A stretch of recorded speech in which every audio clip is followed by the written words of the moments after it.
عمرك تخيلت إن في مكان في مصر لسه عاجز العلم الحديث إنه يفسره؟ لا، ده مش كلام أفلام، ده حقيقة موجودة تحت الأرض في سقارة. أهلا بيكم، أنا تيا، وهحكي لكم النهاردة أغرب لغز هندسي وتاريخي ممكن تسمعوه في حياتكم.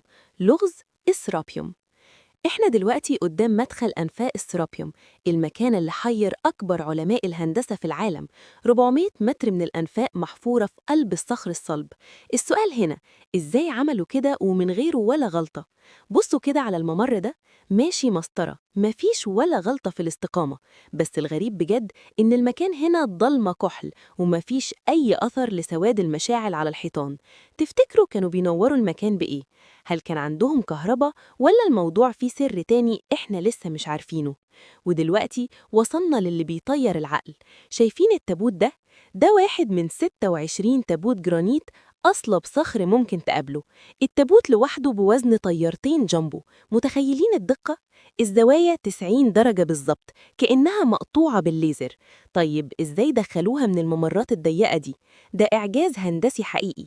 وهنا بقى الصدمة الكبيرة. العلماء افتكروا إنها توابيت لدفن عجل أبيس المقدس، لكن لما فتحوها لقوها كلها فاضية. مفيش ولا جثة ولا حتى مومياء واحدة. طيب ليه التعب والمجهود الخرافي ده كله عشان توابيت فاضية؟ السر ده لسه محبوس جوه الجدران دي. السرابيوم مش مجرد مكان، ده رسالة من أجدادنا بتقول إن علمهم كان سابق زمانهم بآلاف السنين.